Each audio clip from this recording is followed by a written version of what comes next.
if you love printing and you enjoy the old machines and the old presses and all the gear that comes with it, the type and everything, you can't resist that. It's just a force that you can't stop.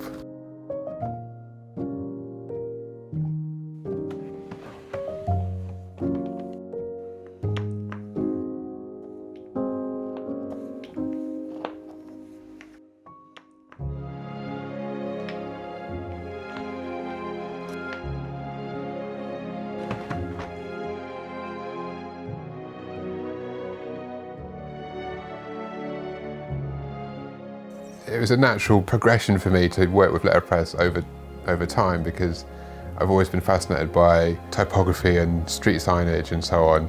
Old wood blocks and metal blocks, they collect over time scratches and marks, which make them they have their own characters and their own kind of like unique personalities. Each block is slightly different.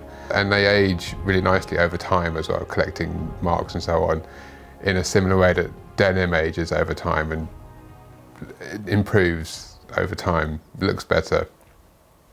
Well, this press is from 1940s. It's a proofing press and was used primarily to proof type. So it would be used to check spelling and layouts and so on. So it would be used in the same way when it was made as I'm using it today, but of course I'm printing editions and broadsides with it.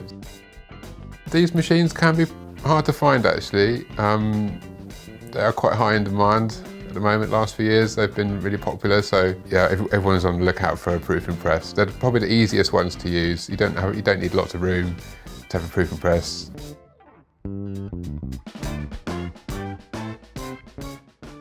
At the moment, during lockdown, it feels like finally being able to be relevant and have something to say about what's going on in lockdown, and collaborating with people feels like a really important and interesting and fun thing to do as well. I think whereas in the past it's tended to be about nostalgia more than anything else. Yeah, I love all the collaborations. They've been super fun to do, and also the dot prints, the stay safe prints, they've worked really well. And the new normal, that's kind of caught people's eye as well. And they've been really popular. And I think it's a friendly, clear message to be seen on the street. That's why it's really nice to do paste ups so they're outside in the street. It feels like almost like a public safety kind of message.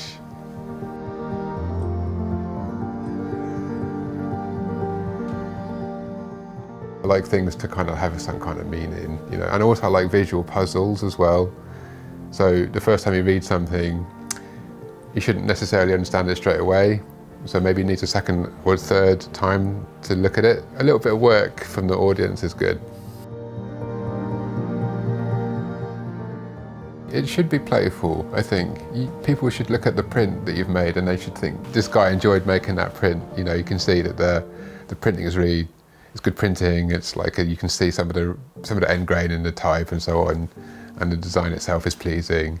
And the message itself is pleasing and interesting. If someone can see that in the print, then you're winning, I think. Also the space around the letters, the negative space around the design is also important. It should feel like the negative spaces are as important as the spaces that are printed.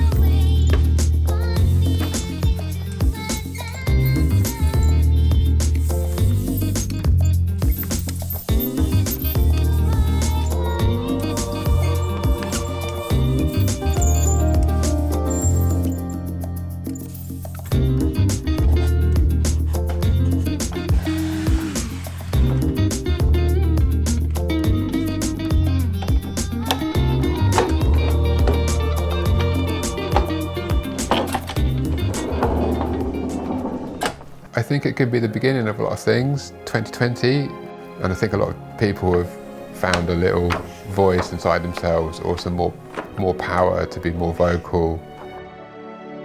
Letterpress is just words, and everybody needs words, right? There's never going to be a time anywhere in the future where you don't need to read. So letterpress is always going to be relevant.